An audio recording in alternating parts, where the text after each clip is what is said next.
시편 135편 15절에서 마지막 21절까지 말씀 한 절씩 교도가도록 하겠습니다. 열국의 우상은 은금이요 사람의 손으로 만든 것이라.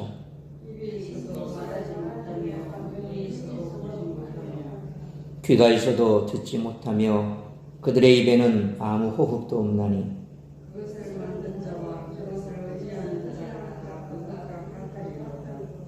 이스라엘 족속아 여호와를 송축하라.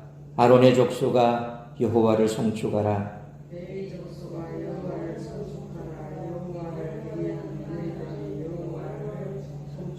21절 같이 읽습니다. 예루살렘에 계시는 여호와는 시온에서 찬송을 받으실지어다. 할렐루야. 아멘. 기도하겠습니다. 거룩하신 아버지 하나님, 은혜와 사랑을 감사합니다.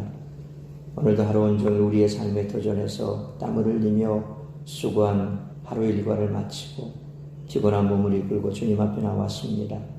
주께서 지친 우리의 육신을 강건케 하여 주옵시고 회복시켜 주시고 피곤치 않게 하여 주옵시며 말씀의 꼴을 먹을 때에 우리의 심령이 강건해질 수 있도록 도와주옵소서. 허탄한 곳에 마음 빼앗기지 않게 하시고 우리를 유혹하는 것 많은 세상 가운데서 오직 하나님을 기쁘시게 하는 그런 삶을 살아가기로 결단하고 매일매일의 삶 가운데 주를 의지하며 주와 동행하는 행복한 동행을 이루어가는 우리 모든 성도들 될 수 있도록 은총 베풀어 주옵소서. 다시 한번 아버지 하나님, 이 예배의 자리를 우리 성도들 기억하게 하여 주옵시고 모든 성도가 주님 앞에 나와 예배할 수 있도록 크신 은총 베풀어 주옵시며 저들이 기쁨으로 주님을 예배할 때에 참으로 저들의 삶 가운데 날마다 베푸시는 하나님의 은혜와 축복이 열매 가득한 복된 인생 될 수 있도록 도와주시옵소서. 이 시간에도 주의 말씀 듣고 아멘으로 화답하는 시간 되게 하여 주옵시며 오직 전능하신 하나님만 바라보고 세상 가운데 주의 영광 나타내는 삶을 살아가는 우리 모든 성도들 될 수 있도록 은총 내려 주옵소서. 이 모든 말씀 우리 구주 예수 그리스도의 이름으로 기도하옵나이다. 아멘. 우리가 앞서 살펴본 1절로 14절에서 시인은 이스라엘의 창조 역사와 출애굽 역사 그리고 가나안 땅 정복의 역사를 통해 전능하신 여호와를 찬양했습니다. 또한 전능하신 여호와께서 이스라엘을 당신의 특별한 소유로 선택하시고 가나안 땅을 그들에게 기업으로 주셨음을 분명히 나타냈습니다. 출애굽과 시내산 그리고 광야와 가나안 땅 정복의 역사에서 사실상 이방신들은 문제가 되지 않았습니다. 그러나 이스라엘 백성들이 가나안 땅에 정착해서 농경 문화에 적응해 가면서 가나안의 풍요죄의를 바탕으로 하는 이방신들이 이스라엘에게 큰 위협이 되었습니다. 이런 상황에서 이스라엘의 유일신 사상은 강조됐으며 북이스라엘과 남유다의 멸망을 경험하면서 더욱 강화됐습니다. 오늘 본문 15절로 18절에서는 유일신 사상을 보여주는 것으로 여호와의 전능하심을 찬양합니다. 이어지는 19절로 21절은 앞서 살펴본 1절로 4절의 성령에 상응하는 여호와를 송축하라는 권고와 찬양으로 본 135편 시편을 끝맺습니다. 하나님의 전능하심은 우상과 견주었을 때 더 도드라지죠. 고대 사회에서 신의 가시성은 매우 중요한 개념이었습니다. 그러나 여호와의 신앙은 바로 그 개념을 정면으로 부정합니다. 신의 가시성은 가시적인 세계의 가치와 있다는 것입니다. 대부분의 하등 종교, 특히 풍요와 관련한 종교에서는 가시적인 가치를 최우선으로 둡니다. 그러나 그런 가치들의 요한성은 누구나 다 알고 있습니다. 여호와의 신앙은 그것을 초월합니다. 요한한 가치를 초월할 때 비로소 본질적 가치의 무한성을 인식할 수 있습니다. 사랑, 희생, 포용, 섬김 등의 본질적 가치는 가시적인 세계의 유한한 가치에서는 결코 얻을 수 없는 것들입니다. 가시적 세계의 유한한 가치가 판을 치는 오늘날 더욱 깊이 묵상해야 될 대목이죠. 그래서 계속해서 우리가 이 땅에 마음을 두지 말고 하늘의 소망을 두라고 하는 것이 바로 그런 겁니다. 세상이 추구하는 것은 바로 이런 것입니다. 무엇이든 풍요롭고 또 잘 되고 잘 먹고 잘 살고 그런 것을 빌 뿐이죠. 우상의 제단을 만들어 놓는 대부분의 그 종교들을 보면 사람들이 비는 것은 딴 것 없습니다. 본인의 신상의 복입니다.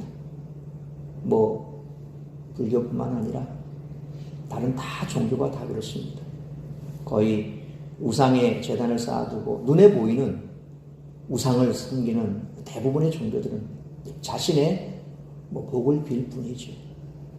그래서 항상 보면 신화 속에서도 보면 우리에게 복을 주고 또 우리에게 기쁨을 주고 희망을 주고 이런 신상들을 많이 만들어 놓지 않습니까? 외국에 나가도 보면 눈에 보이는 신상들이 다 그런 겁니다. 안전을 지켜주고 또 행운을 갖다 주고 무슨 복을 주고 건강을 지켜주고 다 보면 이 동남아뿐만 아니라 유럽 어디를 가도 뭔가 눈에 보이는 우상들은 다 그런 개념들을 가지고 있죠. 요즘 캐톨릭도 마찬가지입니다. 남미나 이런 데 가보면 지역마다 많은 조그만한 그 축제들이 있거든요. 근데 그런 축제들을 보면 항상 앞에 정면에 나서는 게 보면 웃기는 게 항상 예수님의 십자가도 나옵니다. 예수님 상도 나옵니다. 근데 거기에 더불어서 그 축제의 주신이 나옵니다. 소위 말하면 그 지방에 있어서 가령 예를 들어서 이제 그 바닷가 지역이다. 그러면 풍어를 비는 그런 성인이라든지 주로 이제 가톨릭과 연관되어 있으니까 그런 복을 주는 그런 성인 이런 상들을 만들어 놓고 그 상을 이제 메고 다니면서 사람들이 뒤에 쫓아가면서 악기를 연주를 하고 막 환호성을 지르고 그러면서 이제 그런 축제를 벌이는 모습을 봅니다. 다 그게 뭡니까? 그들이 원하는 복입니다. 풍요입니다. 가나안 땅의 이방신들이 다 그런 것 아닙니까? 에베소에 유명했던 그 아데미 신이 뭡니까? 아데미 여신의 그 신상도 바로 풍요를 주는 거거든요. 가나안의 몰렉신도 그렇고 다 보면 그런 것들이 다 풍요와 관계가 있습니다. 그런데 그 풍요를 주는 신들을 제사 지내는 그런 제단은 엄청나게 큽니다. 지금도 고대 유적지나 이런 데 가보면 신전이 보면 다른 건 없습니다. 다 무너졌고 없고 뼈대만 남아있는 경우도 있고 어떤 경우에는 뼈대도 없습니다. 기둥, 엄청나게 큰 기둥 하나 바닥에 누워 있습니다. 근데 이제 사람들이 고대 문헌이나 이런 것들을 바탕으로 해서 그 기둥의 크기를 측정을 해서 이 기둥이 몇 개나 세워져 있는가? 에베소 유적에 가보면 그렇거든요. 아데미 신전이 엄청나게 큰 항구에서부터 저 멀리 수평선에서부터 그 아데미 신전이 보일 만큼 그만큼 어마어마하게 큰 신전이 있었다. 그러니까 에베소 사람들이 아데미 신이여라고 그렇게 막 찬양을 하면서 외쳤던 그게 뭡니까? 자신들의 자랑이라는 겁니다. 얼마나 웅장한지, 얼마나 그 신상이 큰지, 그런 것들을 자랑하는 거예요. 다 보여주는 거죠. 가시적인 것들입니다. 우리 그리스도인들은 그런 삶이 아니죠. 우리는 가시적인 것에 마음 빼앗겨 살아가는 사람들이 아닙니다. 근데 안타깝게도 요즘에 우리 대부분 또 그리스도인들이 자꾸 이제 그런 쪽으로 치우치려고 합니다. 보여지는 것, 보여주는 것, 거기에 자꾸 초점을 맞추려고 합니다. 하나님은 볼 수 없는 것. 하나님의 축복 또한 우리에게 직접적으로 보여주는 것을 통해서 우리에게 주시지 않습니다. 우리가 보이지 않는 것에 가치를 두고 살아갈 때 나머지 것들은 하나님께서 우리의 필요한 대로 주신다는 거죠. 그러나 필요한 것 이상으로 풍족하게 주심으로 우리가 또한 그것을 가지고 나누기를 원하신다는 겁니다. 하나님은 그런 분이시거든요. 하나님을 향한 송축은 교회 공동체의 본질입니다. 그러나 교회 공동체가 돌리는 송축이 종종 시간과 장소에 얽매이는 모습을 봅니다. 다시 말해서 교회 예배를 벗어났을 때 하나님을 향한 송축이 그리스도의 삶에서 사라지기 십상이라는 겁니다. 바로 그런 겁니다. 보여지지 않는 하나님. 그러니까 보여지는 것에 이제 예배를 마치고 나면 거기에 이제 포커스를 맞추고 갑니다. 우리의 삶의 초점이 내게 주어진 직장 안에서 혹은 사업장 안에서 이제 눈에 보이는 뭔가로 나타내기 위해서 불천주에 애를 씁니다. 그러고 나니까 기진맥진 주일날 와도 그냥 은혜가 주지 않습니다. 정말 주일을 주일답게 보내기 위해서 애를 써야 되는데 이미 월요일부터 토요일까지 모든 에너지를 다 소진하고 주일날 와서 해롱해롱 그냥 막 정신없이 와서 예배 드리다가 그렇게 가는데, 그러니까 이제 예배 드리기 바쁜 거예요. 그리고 예배 끝마치기 바쁩니다. 정신없이 다시 삶의 자리로 돌아갑니다. 근데 웃기는 게 예배를 마치고 돌아가면 눈이 또 초롱초롱해져요. 또 밤 되면 또 막 생기가 돌아요. 또 웃지 못할 일입니다. 이게 남의 일이 아니죠. 어떻게 보면 우리가 정말 보이지 않는 가치에 우리의 삶에 정말 초점을 맞춰야 되는데 그렇지 못한 삶의 현실이 사실 어떻게 보면 또 안타깝기도 합니다. 그러나 분명한 것은 우리의 이런 모습들, 과연 그런 모습이 하나님이 기뻐 받으실 만한 모습일까? 오늘 본문을 보면 전능하신 하나님을 향한 찬양을 마무리하면서 온 이스라엘을 송축에 초대하는 본 시편을 통해서 우리는 언제 어디서나 누구든지 삶의 모든 측면에서 하나님을 높여드려야 함을 다시 한번 되새기게 됩니다. 성경을 통해서 우리는 솔로몬 성전이 참 대단히 화려하고 그리고 웅장하다라고 그렇게 생각을 하지만 실제로 솔로몬 성전은 그 길이가 30m가 채 되지 않는다고 합니다. 애굽의 신전에 비하면 그야말로 그냥 조그마한 건물에 불과합니다. 성전에 비해 훨씬 작은 성막은 그야말로 초라하기 짝이 없는 그런 모습이죠. 그렇게 이스라엘 백성들은 크고 화려한 이방 신전과 우상을 보면 위압감을 느끼지 않을 수 없었을 것입니다. 그러나 시인은 그것이 얼마나 헛된 것인지를 오늘 시편을 통해서 노래합니다. 따라서 이와 같은 오늘 본문의 말씀을 통해 우리들이 깨달아야 할 것은 첫째로 15절로 18절 말씀처럼 세상이 추구하고 섬기는 것에는 생명이 없다는 것입니다. 우리가 앞서 살펴본 1절로 14절을 통해 창조와 출애굽, 가나안 정복 등 하나님이 행하신 일들을 열거하며 그 통치가 영원하리라고 노래한 시인은 이제 이방의 우상들에게로 눈을 돌립니다. 사람의 눈에는 거대한 신상을 가진 우상들이 더 대단해 보였을 것입니다. 그러나 시인은 15절로 17절 말씀처럼 은이나 금으로 만든 우상에는 아무런 생명이 없다라고 조롱합니다. 지금 마치 사찰들마다 이렇게 불상을 얼마나 크게 만드느냐, 또 사람들이 얼마나 잘 보이게 만드느냐. 우리 여기 들어오는데도 소땡사 거기도 가보면 그냥 서 있는 불상이 3개입니까 4개입니까 처음에 그거 보면 밖에서 봐도 보일 정도로 크게 이렇게 세워놨죠. 저기 노포동 가다 보면 그것도 과부자 들고 있는 또 불상이 하나 있죠. 그러니까 이 처음에 이제 거기 뭔가를 이렇게 만들 때 제가 첫 느낌에 사실 밖에서 보면 이게 절인가 뭔가 잘 구분도 안 되는 그런 곳이에요. 근데 하여튼 위에다가 뭘 만들더라고요. 가만히 생각해보니까 저 불상 하나 세워지겠구나. 아니나 다를까 엄청나게 큰 불상이 떡하니 앉아있죠. 그러니까 얼마나 이 크게 또 사람들 눈에 잘 띄게 요즘 이렇게 이 현대 이 주지 스님들은 그런 또 욕망이 있는가 봐요. 막 이렇게 교회가 막 크고 이렇게 짓는 걸 보면 거기에 이제 자기들도 이렇게 따라오는지 아무튼 간에 막 불상을 크게 그렇게 짓고 있고, 우리 여기 어디입니까 우리 시찰 안에 이웃 교회로 가다 보면 원래 좋은 교회라고 그 교회를 가다 보면 그 옆에도 보면 제법 큰 절이 그 교회 그 옆쪽으로 큰 절이 하나 있어요. 근데 거기도 가보면 아주 불상이 크게 바깥에서 봐도 다 보일 만큼 큰 불상이 있습니다. 불상뿐만 아니라 고대 유역지에 가보면 큰 신상들이 있잖아요. 그런 것들 보면 그 크기가 사람을 제압하려고 그렇게 만들어 놓습니다. 다니엘서도 보면 두라 평지에 세워졌던 큰 금신상 앞에 절을 하라고 그렇게 명령을 하잖아요. 그러니까 이처럼 사람들 눈에 크게 보이는 이 거대한 신상을 가진 그 우상들을 보면 야 대단하다라고 사람들은 감탄을 하고, 그런데 오늘 시인은 15절로 17절 말씀처럼 은이나 금으로 만든 우상에는 아무런 생명이 없다고 조롱하고 있습니다. 시편 115편 4절로 8절에도 보면 이렇게 말씀합니다.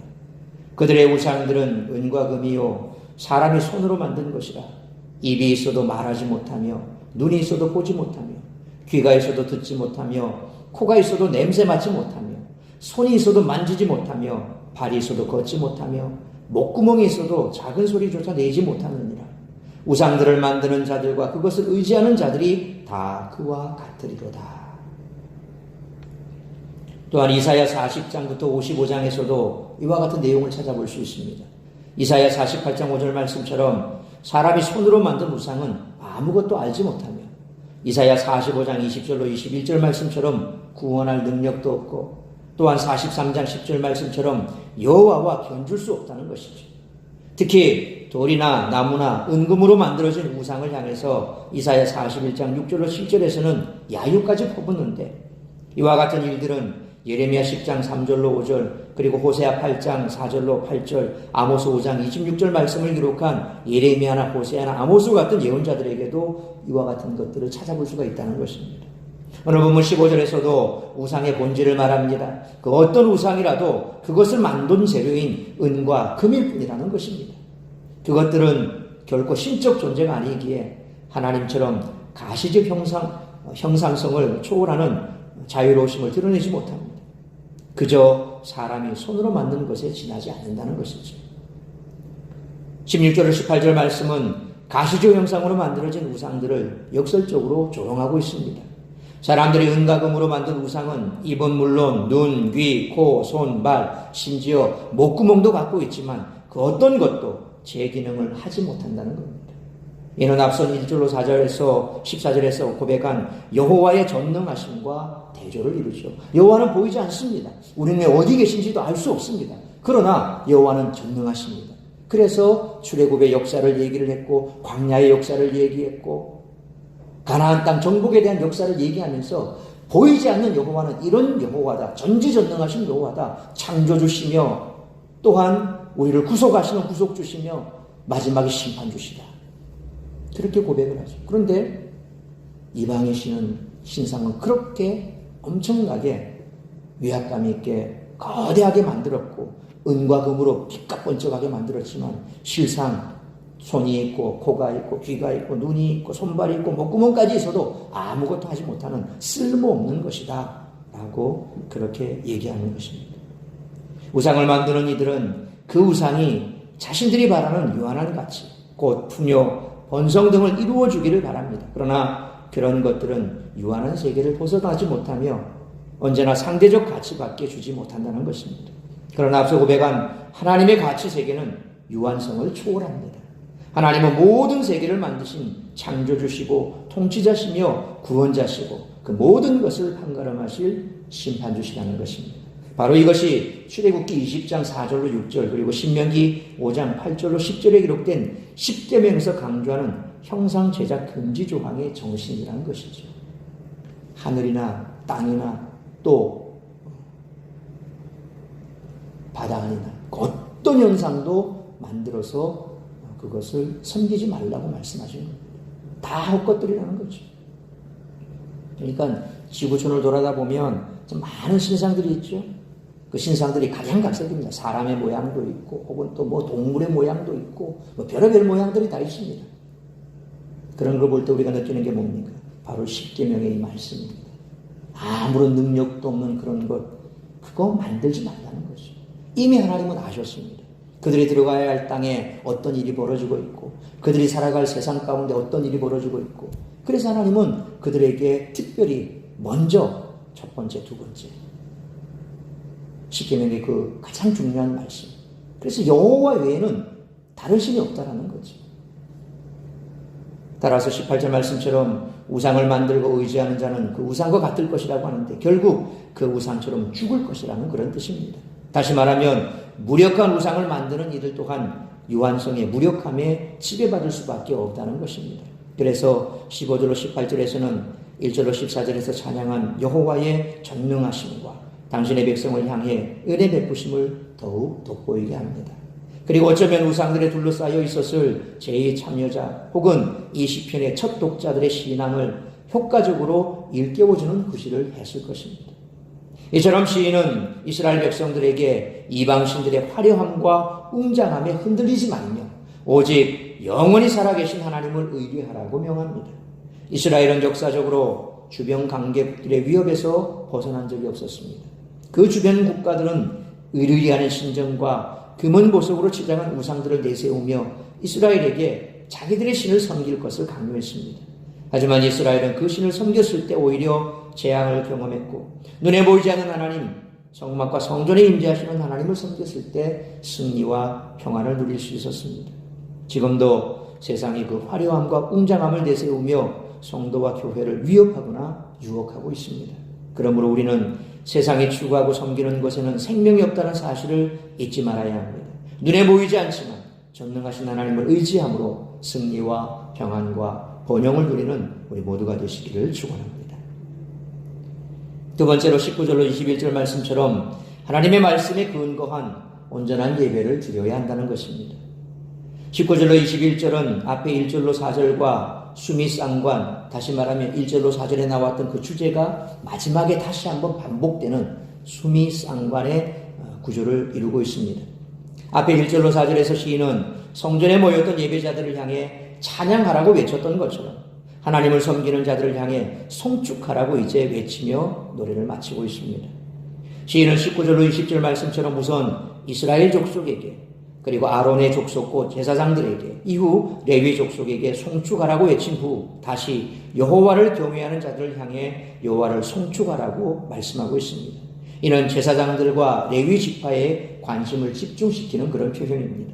다시 말하면 제2의 순서를 직접 담당했을 아론 족속과 레위 족속을 가운데 두고 제2의 참여했을 회중을 일컫는 이스라엘 족속과 또 여호와를 경외하는 이들이 에워싸고 있는 그런 형태의 문학적 구조를 가지고 있습니다. 그래서 어느 한 사람도 제외되지 않고 전능하신 여호와를 섬기는데 참여할 것을 강조하고 있는 것입니다. 제2의 마무리 찬양 구실을 하는 19절 하반절과 20절 하반절에 여호와를 송축하라는 명령은 전능하고 은혜로우신 여호와 하나님과의 올바른 관계를 전제로 한다는 것입니다. 하나님과의 올바른 관계가 이루어지지 않으면 우리 입술에서 찬양이 나올 수가 없습니다. 하나님과의 올바른 관계가 형성되지 않으면 우리는 우리의 삶 가운데서 하나님을 찬양할 수가 없다는 것이죠. 이것은 3절에 여호와는 선하시며 그의 이름이 아름다우니 그의 이름을 찬양하라 그렇게 말하는 이 말을 한마디로 압축하면 경외가 되겠죠. 이 경외의 개념과 오늘 본문의 여호와를 송축하라 하는 개념과 있다는 것입니다. 따라서 온 세상을 창조하시고 이스라엘을 선택하셔서 애굽에서 권능으로 끌어내시고 약속하신 가나안 땅을 기업으로 주신 여호와의 복주심에 감사하며 감격하는 경외의 올바른 표현이 바로 여호와를 송축하는 것이라 그렇게 말씀하고 있다는 것입니다. 시인은 이어서 21절 말씀처럼 예루살렘에 계시는 여호와께서 시온산에서 찬송을 받으시리라고 선포하고 있습니다. 시온은 사실 지리적 개념이지만 여기에서는 성전에 있는 곳이 바로 시온입니다. 곧 이스라엘의 종교 중심지에 계시는 여호와를 상징합니다. 뿐만 아니라 시온이 종교적 개념이라면 예루살렘은 정치, 사회적인 개념이라고 하겠습니다. 따라서 21절은 이스라엘 전체를 예루살렘 성전 제사에 참여할 것을 독려하는 그런 표현입니다. 이스라엘 역사를 보면 솔로몬의 아들 르호보암 때 왕국이 분열되고 나서 북왕국에서는 베델과 단에 세워진 금송아지 앞에서 레위인이 아닌 자들에 의해 제사가 진행되고 아수르에게 멸망당할 때까지 예루살렘의 하나님께 그들은 돌아오지 않았습니다. 성전이 솔로몬 11년에 완공되었고 그의 통치기간이 40년이었으므로 예루살렘 성전에서 제사장과 레위인이 인도하는 제사를 12지파가 함께 드린 기간을 기껏해야 30여 년에 불과하다는 것입니다. 그러니까 솔로몬 이후에 솔로몬 그 아들 르호보암 때, 솔로몬의 아들 르호보암 때 남과 북이 갈라지지 않습니까? 그러니까 솔로몬 때까지만 하더라도 솔로몬이 그가 제위한 11년 때 이 성전이 완공이 됐으니까 40년이 있었으니까 겨우 12지파가 예루살렘 성전에서 하나가 돼서 예배드린 건 30년밖에 안 된다는 겁니다. 결국 시인은 모세 언약, 다윗 언약에 규정된 대로 예루살렘 성전에서 제사장과 레위인의 주도하에 예배해야 한다라고 선포합니다. 언약의 근거에 드리는 예배가 아니라면 사실상 우상 숭배와 다를 것이 없다는 것입니다. 그러므로 우리의 예배 역시 하나님의 말씀에 근거해서 온전한 예배가 되도록 힘쓰는 우리 모두가 되시기를 축원합니다. 사랑하는 성도 여러분, 하나님께 제사를 드리고 함께 모여 찬양하는 것은 그 어떤 것보다도 소중한 일이었습니다. 이스라엘 백성들은 제사장 레위인을 중심으로 성전에 함께 모여 하나님을 찬양하고 예배해야 했습니다. 말씀에 근거한 예배는 그 어떤 일보다 우선시 되어야 합니다. 그러므로 세상이 쫓는 것에 마음을 빼앗기지 말고 오직 하나님만 높이고 예배하는 우리 모두가 되시기를 주님의 이름으로 축원합니다. 기도하겠습니다. 거룩하신 아버지 하나님, 은혜와 사랑을 감사합니다. 오늘날 우리가 주님을 예배한다고 하나 그 예배가 과연 영과 진리로 드리는 예배인지, 아니면 일주일 내내 우리의 삶에 분주하게 쫓기다가 그냥 형식적으로 그렇게 한번 하나님께 예배 보고 가는 그런 예배인지 다시 한번 돌아볼 수 있기를 원합니다. 진정 주님이 기뻐하시는 그런 예배, 그것은 바로 세상의 헛된 곳에 마음 빼앗기지 아니하고 오직 천지 만물을 창조하신 전능하신 하나님, 또한 우리를 구원하신 구원자 되신 하나님, 그리고 마지막 심판주 되신 그 하나님, 그 하나님을 경외하는 마음으로 우리가 우리의 삶을 드려 하나님께서 기뻐하시는 산제사로 드리는 삶을 살다 주님 앞에 온전한 예배를 드려야 할 줄로 믿습니다.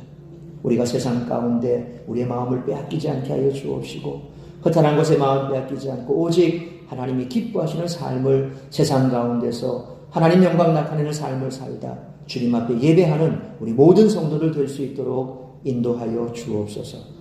이 모든 말씀 우리 주 예수 그리스도의 이름으로 기도하옵나이다. 아멘.